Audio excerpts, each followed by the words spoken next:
The following podcast contains explicit language. Tell Mr. Trump you want to meet him. I love you, Trump! Nobody used any racial slurs. Nobody called me the N-word. It's microaggressions. He does not support Mexicans, not Jews, not Muslims, not blacks, no one but his own kind, the rich. When Trump says we'll lose our country, that's not just maybe he's being a little extreme.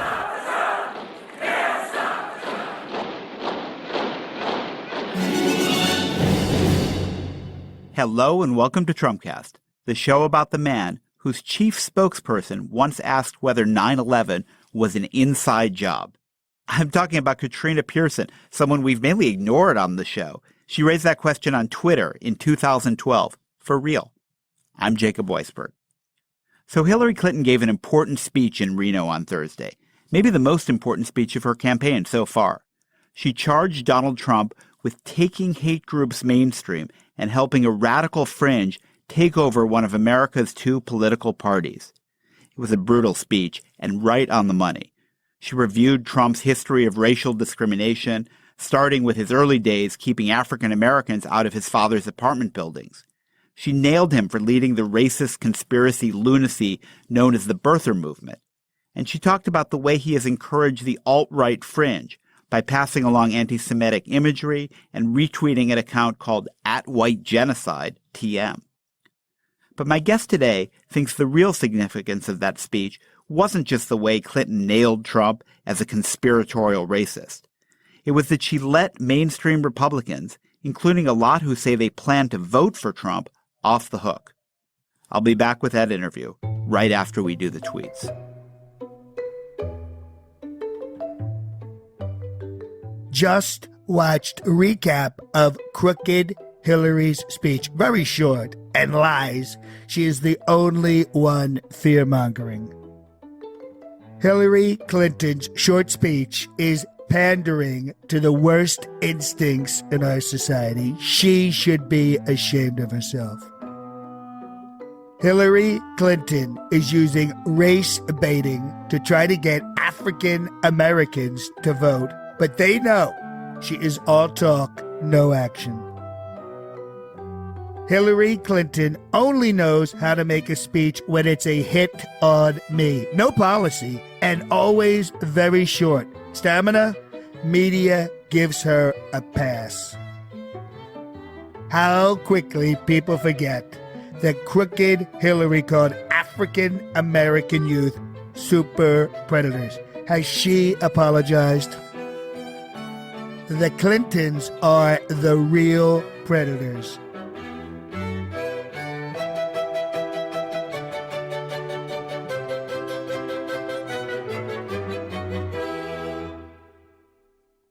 My guest today is Slate's national correspondent, Will Saletan. It's about time I had him on the show. Will, welcome to Trumpcast.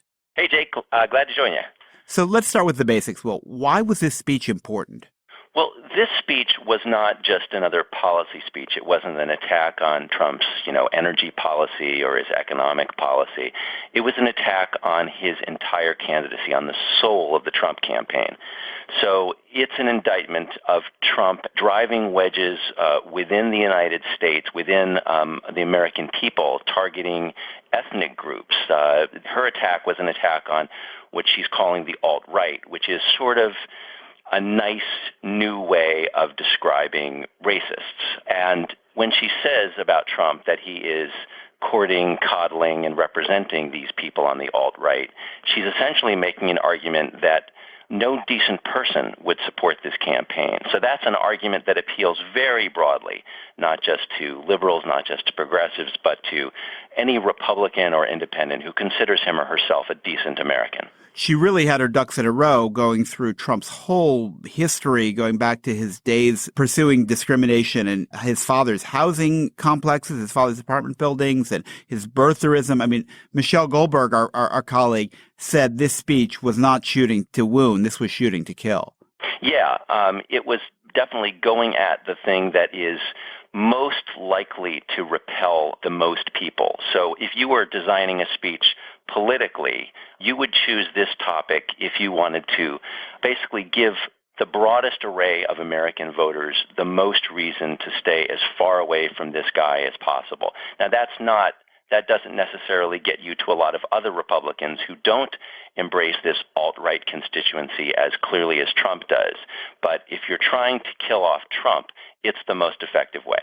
So what's the message to liberals and Democrats is this guy is such an extreme racist, and here is chapter and verse, but they already agree. What's the message to mainstream Republicans? The message to mainstream Republicans is that you can be a Republican, that you can embrace the legacy and the agenda of past Republican presidential nominees, of the current Republican congressional leadership, of the history of the Republican Party, and reject Donald Trump at the same time. In fact, the message is that you should reject Donald Trump if you believe what conservatives have historically spoken for. And in painting this portrait, Clinton went through a wide range of issues. So she wasn't just, for example, addressing Trump's domestic agenda, but his foreign policy agenda. Clinton argues Trump is a tool of Vladimir Putin, the president of Russia, in a way that no previous Republican nominee would have stood for. Here we had 4 years ago Mitt Romney running for president, ridiculed by some Democrats for saying that Russia was our main foreign policy threat. And now we have a Republican nominated for president who embraces Russia, who completely rejects that. So Clinton is sending a clear message to the Republican Party and to conservatives in general that they can still be Republicans, that they can still be conservatives, and that in doing so they should reject Trump. You write, she's not using Trump to take down the whole Republican Party. She's not going to tie him around the necks of House Speaker Paul Ryan, Senate Majority Leader Mitch McConnell, and the rest of the congressional GOP. She plans to work with these men. She's sinking Trump but sending lifeboats for Republicans. Yeah, and this is one where I have to admit I disagree with some of my colleagues, and I don't know which of us is right, but I know that some of the editors and writers at Slate believe that in making this speech, Clinton was trying to separate Trump from Republican voters, from Republican office holders, basically just in order to kill Trump. And that is a sensible thing to do in politics. You want as broad a vote for you as possible.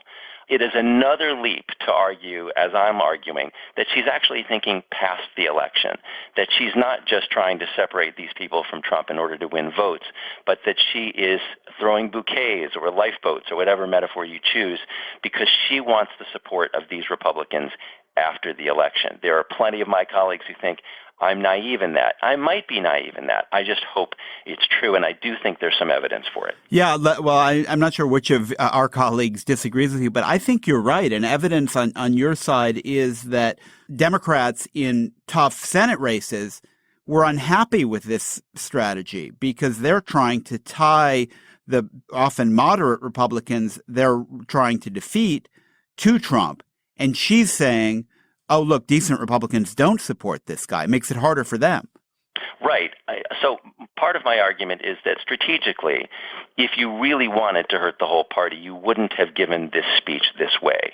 To take a very simple example, Hillary Clinton referred to Paul Ryan, the Speaker of the House, describing Donald Trump's remarks about Gonzalo Curiel, the federal judge who didn't rule Trump's way as his Trump. This is a complicated issue. The Trump University case, which I know you've addressed, Trump has complained that this judge who hasn't ruled his way in the case is doing so essentially because the judge is Mexican-American. And this is a judge, of course, is born in the United States, an American of Mexican descent. And Trump has said explicitly, because this judge is of Mexican descent, he's not ruling my way. He's biased against me based on his ethnicity. Now, I believe that was nutty racist statement number 117. We're now at 295. But yes, go on. Yes. And neither of us. Thank you for the refresher in that one.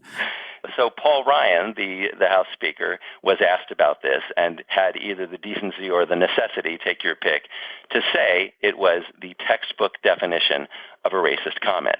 So Hillary quotes Paul Ryan saying that about Trump. Now, Hillary could then have gone on to say, as I wish viscerally she would have said. After saying that, Paul Ryan still continues to support this candidate, Trump, who he just identified as a racist. Right. That's what she didn't say. And the same thing for John McCain and Mitch McConnell. She kind of gave them credit for being part of this decent Republican Party that she says isn't fundamentally racist, which is a point that a lot of liberals disagree with because they think even if it was less explicit, the Republican Party's been playing at dog whistle racist politics for decades. Right. And I agree with my colleagues that what Trump has done is to take the dog whistles of the past Republican presidential nominees and candidates in general. He's taken the party of Willie Horton and Jeremiah Wright, and he's just taken it one step further and made it explicit. So in a way, I think this is a split between reacting to Trump viscerally and reacting to Trump constructively. So me and my colleagues who have been watching Trump all this time, as you have, a lot of us have gotten very angry, right? And if you get really angry at Donald Trump and at the party that nominated him, even somebody like me, and I think that I would say that I share some of your sentiments here, I'm a center-left guy. I'm not a left-left guy. So I would be happy in general to sort of make nice with the Republican Party. But during this campaign, statements number 1 through 250 from Donald Trump expressing his racism and various other things like his attacks on the Constitution, which we all have noticed, they've gotten me so angry that, like my liberal colleagues, I just want to take down this whole party. I just want to, when Hillary started giving this speech, I was hoping that she was going to say, not only is it a Donald Trump problem, but it's a Paul Ryan problem, and it's a Mitch McConnell problem, and it's a problem of this whole party that coddles and tacitly supports racism. But she didn't do that. And I think the difference is Hillary is not like me. She's not a writer. She's not a blogger. She's not somebody who can just mouth off and say whatever she feels like saying. She has to actually govern the country. And so I give her moral points. I think she made a decision. I am going to extend a hand to the Paul Ryans and the Mitch McConnells, because after this mess is over and after we defeat this clown, we actually have to run the country and we have to work together. And she gave the kind of speech you would give if you were going to forgive and forget and move on and try to build a coalition to pass legislation that the country needs. Well, you've put your finger on something super interesting and super important here, and I think you're exactly right, and it partly speaks to her confidence right now because she's thinking about being president, not just what can I do to inflict maximum damage and win the election. But there has to be an issue around her campaign about Democrats and their hopes of winning the Senate. Because if she did try to tie John McCain, Kelly Ayotte, all these other Republicans who privately hate Trump but publicly are officially still support him, they might lose. Democrats might win the Senate, and she might not need quite as much cooperation from the Republican Party to govern the country. Yeah, and that's a difficult balancing act for her. I wouldn't know if I were in her campaign how to advise her on something like that. I guess I would say that those candidates who are running against the vulnerable Republican senators can still say all of those things. Does her speech undercut them? Perhaps. I don't know if she can afford to sort of think that way. It might be that she just sort of has to consult her gut about what is the most likely way for her to be able to govern afterward. So, for example, so she could go out and give her speech knowing that the down-ballot Democrats can specifically target a Rob Portman, for example, or a Pat Toomey, and perhaps they will. But everything that I know about Hillary Clinton from her record as First Lady, not just in Washington but in Arkansas, and her Senate, her career as a senator, and her career as Secretary of State, tells me that she genuinely believes in working across party lines, that it's viscerally in her nature to extend a hand rather than to try to maximize the damage she can inflict on the other party. And I don't know whether that is the smartest political strategy in terms of getting the greatest number of Senate seats or the greatest number of House seats, but I think that's just in her nature. And in the end, as we see with Donald Trump, candidates do what is in their nature. Fortunately, her nature is constructive. But isn't she miscalculating in exactly the way Barack Obama miscalculated? I mean, Obama came into office and said, I'm a reasonable person. These are reasonable people. Let's build a bridge. And for 8 years, they've slammed the door in his face. And maybe, in his second term, he started to realize that he wasn't going to get any cooperation from them ever, either because they hated him too much or because they thought anything that he passed was a defeat for them.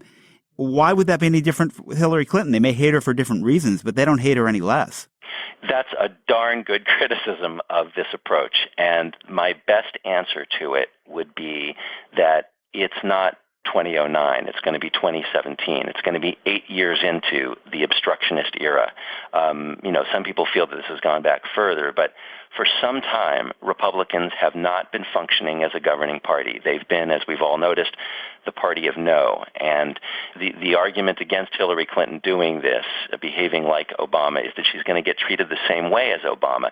But there is an argument that after 8 years of being out of power, a party begins to absorb some discipline. You can argue that the Democratic Party by 1988 was a different party from the party of 1980, or certainly that the Democratic Party of 1992 was willing to do things to move to the middle in a way that it wasn't in 1984. I mean, that's historically demonstrable. The Republican Party hasn't yet shown the kind of signs of tempering itself that Democrats had by 1988, but I think we're beginning to see some signs of fatigue.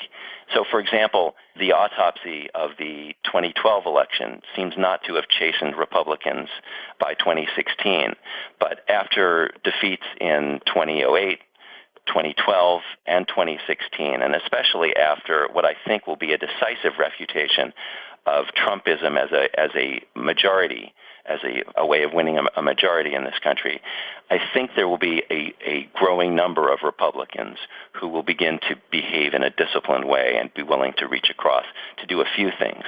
That's her bet here, that having chosen to destroy itself by nominating Donald Trump, the Republican Party is not going to be in much of a position to dictate terms after the election. They're going to have fewer seats in the House. They might lose the Senate. They might barely keep it. But they're going to be a pretty bankrupt-looking party, and it's going to be harder for them to then say, we're not going to work with you on anything, despite what might be a landslide mandate. Yeah, and as we're talking about this, I'm also thinking about the necessity from Clinton's point of view. I mean, the chances, yes, she could pick up seats, she could pick up more seats in the Senate, more seats in the House if she tries to tie Trump to the whole party and take the most number of Republicans down. But she's not going to get to the number that she would need to govern the country that way, right? She's not going to. So let's take, for example, Obamacare. The next president, is going to have to fix Obamacare. There's clearly problems with insurers leaving the exchanges. This is a piece of legislation that in an ordinary universe, both parties would help to tinker with to fix it so that it would work. They haven't been able to get that, but she's going to have to get some Republican votes to do that. If she polarizes Washington further, it's very unlikely that she's going to be able to pass anything to tweak Obamacare.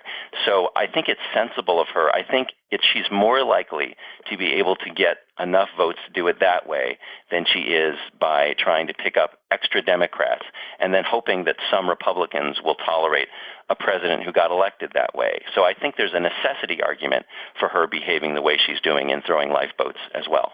So, Will, last question for you. Why now? Why was August 25th the right time to give this speech and not right after the Republican convention and not closer to the election after the debates? What does it signify that she gave this speech last week?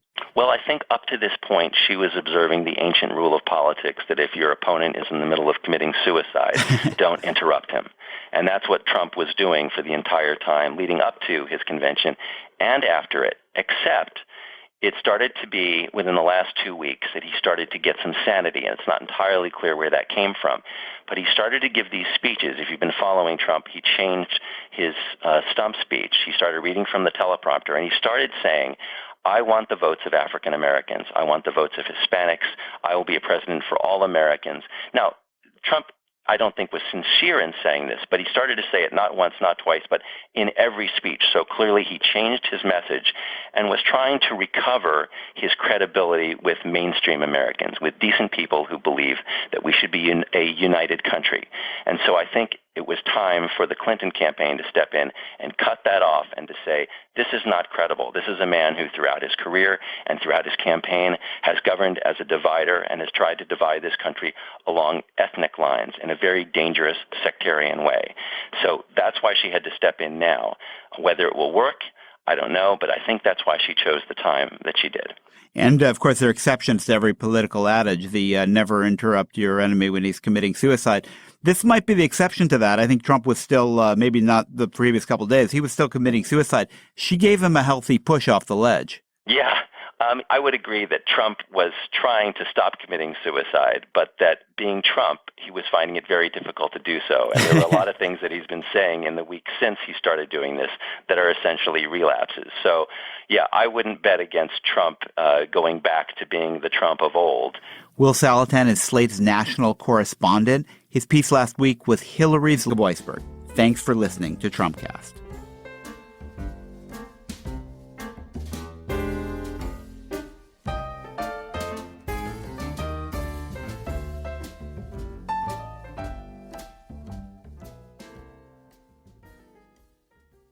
Dwayne Wade's cousin was just shot and killed walking her baby in Chicago.